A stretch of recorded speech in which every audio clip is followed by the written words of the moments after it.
തെരഞ്ഞെടുപ്പിന്റെ പോർമുഖത്ത് രാഷ്ട്രീയ കക്ഷികൾ ആയുധങ്ങൾക്ക് മൂർച്ച കൂട്ടുന്നു.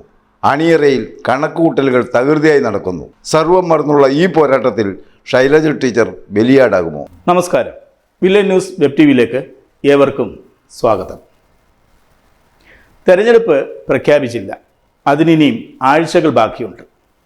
അതിനു മുമ്പ് തന്നെ തെരഞ്ഞെടുപ്പ് രംഗം തിളച്ചുമറിയാൻ തുടങ്ങിയിരിക്കുന്നു. ഇന്നലെ CPM സംസ്ഥാന സെക്രട്ടറി MV ഗോവിന്ദൻ്റെ നേതൃത്വത്തിലുള്ള സംസ്ഥാന ജാഥ മുഖ്യമന്ത്രി പിണറായി വിജയൻ കാസർഗോഡ് കുമ്പളയിൽ ഉദ്ഘാടനം ചെയ്തു. തുടർച്ചയായി മധ്യ കേരളത്തിലെ ജാഥയ്ക്ക് ജോസ് കെ മാണിയും തെക്കൻ ജാഥയ്ക്ക് ബിനോയ് വിശ്വവും നേതൃത്വം നൽകും. UDFൻ്റെ പുതുയുഗ യാത്ര ഫെബ്രുവരി 6-ന് ആരംഭിക്കും. പ്രതിപക്ഷ നേതാവ് VD സതീശനായിരിക്കും ജാഥ നയിക്കുക. ഇങ്ങനെ അങ്കക്കളത്തിൽ പ്രത്യക്ഷ യുദ്ധം ആരംഭിക്കുമ്പോൾ അണിയറയിൽ രാഷ്ട്രീയ ചാണക്യന്മാർ കണക്കുകൂട്ടുകൾ കൂട്ടുകയും കുറയ്ക്കുകയും ചെയ്യുന്നു. കാരണം ഇതെല്ലാ മുന്നണികൾക്കും ഒരു ജീവൻ മരണ പോരാട്ടമാണ്. ഇവിടെ പരാജയപ്പെട്ടാൽ പ്രമുഖ രാഷ്ട്രീയ കക്ഷികളുടെ അസ്തിത്വം തന്നെ വരും നാളുകളിൽ ചോദ്യം ചെയ്യപ്പെട്ടേക്കാം. അതുണ്ടാകാതിരിക്കാനാണ് ഏതറ്റം വരെയും പോകാൻ എല്ലാവരും തയ്യാറെടുക്കുന്നത്. ഓരോ മണ്ഡലങ്ങളുടെയും അതിരുകളിൽ സർവേക്കലുകൾ നാട്ടി ഭൂമിശാസ്ത്രവും രാഷ്ട്രീയ മാപിനിയും ജാതിശാസ്ത്രവും വരെ വിലയിരുത്തുന്നു. മണ്ഡലങ്ങളിൽ അവതരിപ്പിക്കേണ്ട സ്ഥാനാർത്ഥികൾക്ക് പുതുപുത്തൻ രീതിന്യായങ്ങൾക്ക് രൂപം നൽകുന്നു. പ്രത്യേകിച്ചും വമ്പന്മാർ മത്സരിക്കുന്ന മണ്ഡലങ്ങളിൽ ഇത്തവണ അഗ്നിയാളും. പരസ്പരം വിറപ്പിക്കാൻ പോരുന്ന സ്ഥാനാർത്ഥികളാകും ഇത്തവണ അവതരിക്കപ്പെടുക. വമ്പനെ കൊമ്പ് കുത്തിക്കുക, അല്ലെങ്കിൽ മണ്ഡലത്തിൽ നിന്നും പുറത്തു പോകാതെ കുറ്റിച്ചുവട്ടിലിട്ട് കറക്കുക എന്ന തന്ത്രമായിരിക്കും ഇക്കുറി ഓരോ മുന്നണിയും പയറ്റുക. BJPയുടെ 1-ാം നമ്പർ മണ്ഡലമായ നേമത്ത് സംസ്ഥാന പ്രസിഡന്റായ രാജീവ് ചന്ദ്രശേഖരായിരിക്കും അവരുടെ സ്ഥാനാർത്ഥി.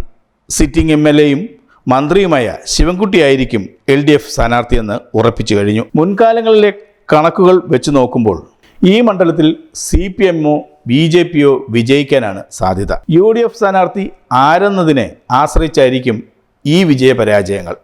UDFന് ദുർബല സ്ഥാനാർത്ഥിയാണെങ്കിൽ BJPയും ശക്തനായ സ്ഥാനാർത്ഥിയാണെങ്കിൽ CPIയും വിജയിക്കാനാണ് സാധ്യതയെന്നാണ് മുൻപ് നടന്ന 2 തെരഞ്ഞെടുപ്പുകൾ സൂചിപ്പിക്കുന്നത്. ആൻറ്റി CPM വോട്ടുകൾ ജയിക്കുമെന്ന തോന്നലുണ്ടാക്കുന്ന സ്ഥാനാർത്ഥിയിലേക്ക് പോകുന്നതാണ് ഇതിൻ്റെ കാരണം. ഇത് മനസ്സിലാക്കിയിട്ടാണ് മന്ത്രി ശിവൻകുട്ടി VD സതീശനെ വെല്ലുവിളിക്കുന്നത്.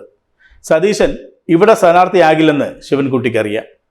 പകരം ശക്തനായ ഒരു സ്ഥാനാർത്ഥി വരാനാണ് മന്ത്രി ആഗ്രഹിക്കുന്നത്. എന്നാൽ കോൺഗ്രസിലെ മുൻനിരക്കാരും ഇവിടെ മത്സരിക്കാൻ തയ്യാറല്ലെന്നാണ് അറിയുന്നത്. കോർപ്പറേഷൻ തെരഞ്ഞെടുപ്പിൽ CPM സകല അടവ് പയറ്റിയിട്ടും നല്ല ഭൂരിപക്ഷത്തിൽ ജയിച്ചു കയറിയ വൈഷ്ണയെയാണ് കോൺഗ്രസ് ഇപ്പോൾ പരിഗണിക്കുന്നത്. അംഗപ്പുറപ്പാടിൽ മുൻപ് സൃഷ്ടിച്ച ചട്ടങ്ങളൊക്കെ തിരുത്താൻ CPM തീരുമാനിച്ചെന്ന് പറഞ്ഞു കേൾക്കുന്നു. അങ്ങനെയെങ്കിൽ തോമസ് ഐസക് ഇത്തവണ മത്സരരംഗത്തുണ്ടാകും.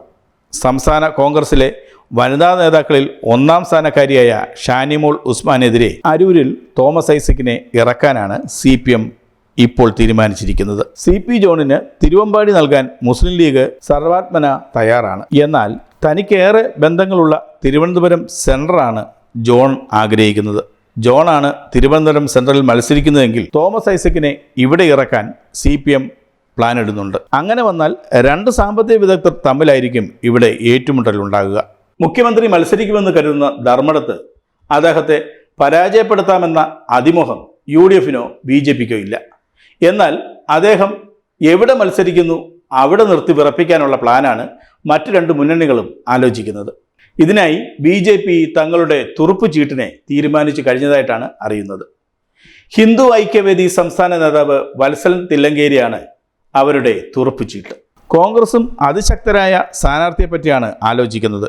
മുല്ലപ്പള്ളി രാമേന്ദ്രനും K സുധാകരനും മത്സര താൽപ്പര്യം അറിയിച്ചിരിക്കുന്നത് ജയിക്കുമെന്ന ഉറപ്പുള്ള മണ്ഡലം ഉന്നം വെച്ചാണ്.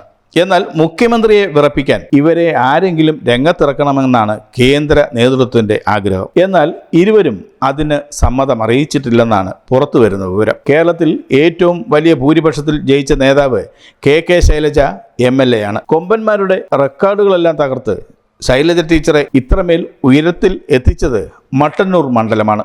2021 ശൈലജ ടീച്ചർക്ക് മട്ടന്നൂർ മണ്ഡലം സമ്മാനിച്ചത് 60,000-നടുത്ത ഭൂരിപക്ഷമാണ്.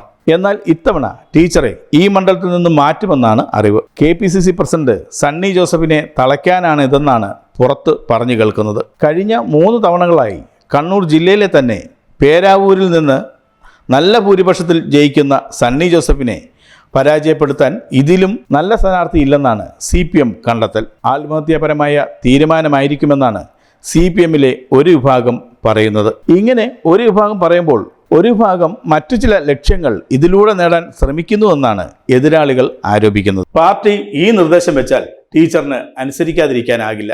അങ്ങനെ വന്നാൽ KPCC പ്രസിഡന്റ് കോട്ട തകരുമോ?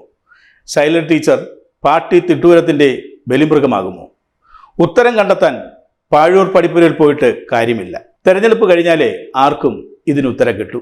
കൂടുതൽ വാർത്തകൾക്കും വിശേഷങ്ങൾക്കുമായി village news web TV subscribe ചെയ്യുക, ലൈക്ക് ചെയ്യുക, ഒപ്പം കമന്റ് ആൻഡ് ഷെയർ കൂടി ചെയ്യുക.